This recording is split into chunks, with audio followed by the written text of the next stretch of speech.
surati Isra kuri aya ya 32 ivuga ngo wala takrabu zina, nimuzegere ubusambanyi, innaha kana fahishatan wa sa'a sabila, kubera ko ubusambanyi n'umwanda kimwe akaba ari n'inzira mbi y'ubuyobe. Tafsiri yo kwegera si ugusambana n'ukwegera. Hari imwe muri hadithi ya Rasul sallallahu alaihi wasallam yavuze ngo hari ubundi busambanyi bukorwa n'izindi ngingo.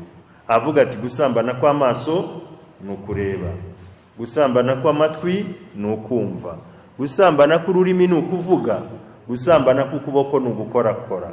Wanyumvize ngo gusambana k'umutima, gusambana kw'amaguru kw'ibirenge n'ugugenda, gusambana k'umutima n'ugufata icyemezo. Igitsina uracyumvise? Bivuga ngo umuntu wese ukunda kureba abagore yasambana, umuntu wese ukunda kuvugana n'abagore yasambana, umuntu wese ukunda guprovoka abagore mu biganiro yasambana, umuntu wese ukunda gusura abagore yasambana, umuntu wese ukunda kugendana n'abagore ashobora gusambana. Turabyumvikana ibyo? Bivuga ngo urareba, amaso agashira ubwonko, ubwonko bugashyira umutima, amarangamutima akabaraje, ukareba ukabona ari keza, akavuga, ugatereta. Hari ukuntu batereta abahungu. Najyaga numva abakobwa, umuhungu abwira umukobwa, ushanga wanyishe kabisa, wandashe. Undi nawe yatangiye ikikubwira ko yemeye, ahita akubwira ngo ni byose, ariko ntugakabye. Atayaruga arimo araza, barakudevinzira ukagenda. Imana niba yamaze kuvuga ngo la takrabu zina, ubwo kwegera ni ukukubwira ngo ntukoreho, bigira ikizira gukorakora abagore babandi. Aho hose urumva hatarimo ibibazo. Suza abagore bitwaye iki? Guhobera abagore bitwaye iki? Kubasura bitwaye iki? Kuganira nabo bitwaye iki?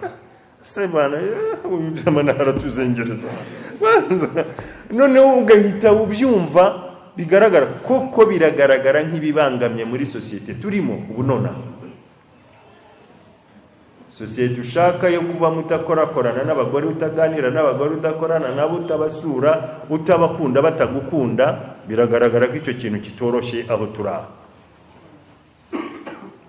Ubwo ibyo birumvikanye. Wikoraho, wijya gusura, wifungura umuryango, mbese ibyari byo byose umukobwa n'umuhungu bajye bagendana nk'uko izi nsinga zicana amashanyarazi zigenda. Urabona atari ebyiri? Nebyiri, ariko buriya ziramutse zikoranyeho zahita zitanga siriki, hakaba ikibazo. Turemerewe kugendana, gukorana, kwigana, gukora business, gukora gahunda zose, ariko tukamenya ko buri wese afite aho atagomba kurenga. Tukiri kuri uwo murongo, tuza kwifashisha nanone aya iba muri surati Nur. Ino yateje ikibazo, ni nayo mpamvu mbanjije gucaha. Muri surati Nur ni aya 3 ivuga ngo azaniyatu la yankihuha illa zanin aw mushrik, wazani la yankihu illa zaniyatan aw mushrikatan wa hurrima dhalika ala almu'minin. Umusambanyi kazahava kagera, nta wundi ukwiriye kumushaka uretse umusambanyi nkawe. Umusambanyi kazi uwazashaka nta wundi mugabo umubereye uretse umubangikanyamana. Wabyumvise? N'umugabo w'umusambanyi iyo najya gushaka, Imana izamuha umugabo w'umusambanyi nkawe, muzamuha umugore w'umusambanyi kazi nkawe, cyangwa Imana imuhe umugore umubangikanyamana kazi. Noneho aya isoza ivuga ngo wa hurrima dhalika ala almu'minin. Icyo ni haramu kubemera. Bivuga ngo umwemera ntago azashaka umugore w'indaya abizi. Birashoboka se? N'umugabo umugore w'umwemera ntago azemera kurongorwa n'umugabo w'indaya abizi. Kimwe nuko atakwemera kurongorwa n'umushirikina abizi. Kimwe nuko atakwemera kurongorwa n'umugabo w'imico mibi abizi. Turahatinda. Bya bikabyo rero byo kubuza abantu kugira ngo buri muntu wese yumve yuko niyo yaramuka asambanya ari umusore, niyo yaramuka asambanya ari umugabo, byanze bikunze bizamugiraho ingaruka. Hari indi hadithi ya Rasul sallallahu alaihi wasallam ivuga ngo man zana yuzna fihi walau min wara'il jidar.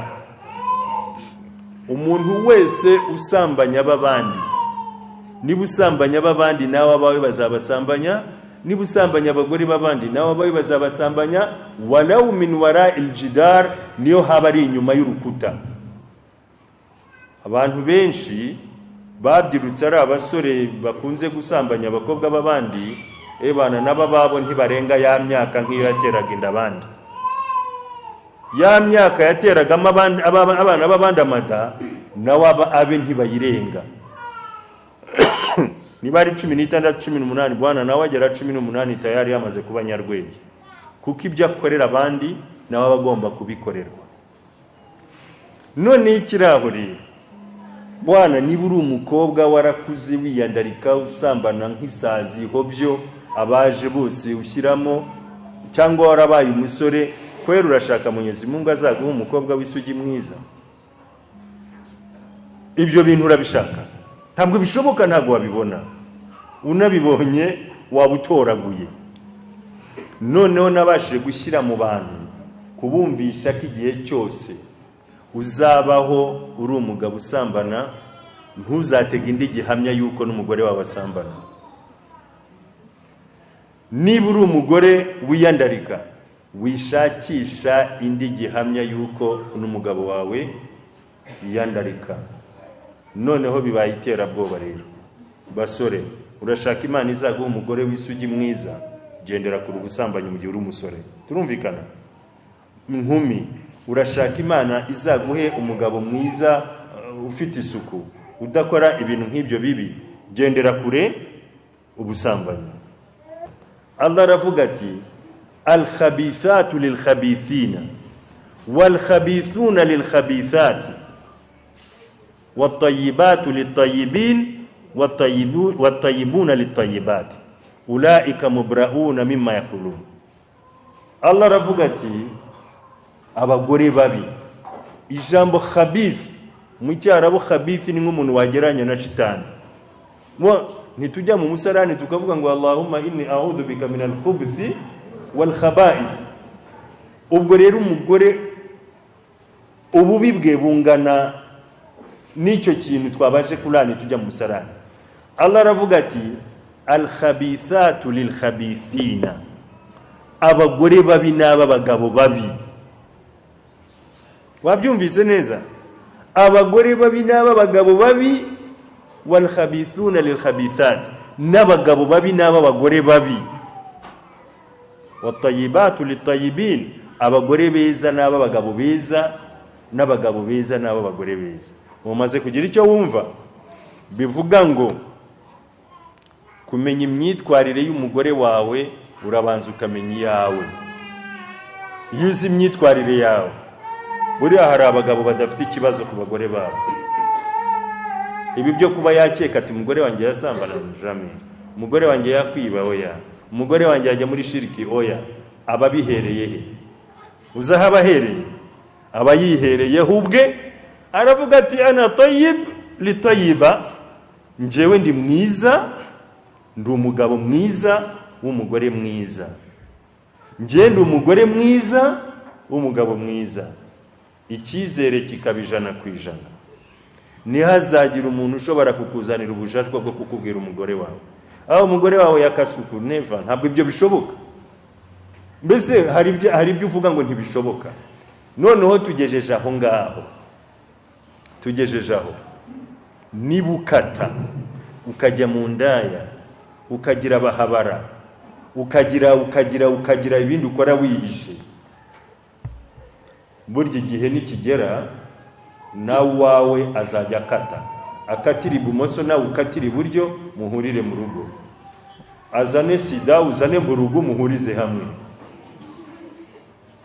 azane sida uzane mu rugo muhurize hamwe. Uterinda hirya nawe bazimutere hirya nawe uzirere, mwese mujye muhuriza hamwe akazi kanyu. Icyo kiganiro cyose cyari kigamije kwerekana ko niwifata neza Mwenyezi Mungu azaguha umugore mwiza, niwifata neza Mwenyezi Mungu azaguha umugabo mwiza.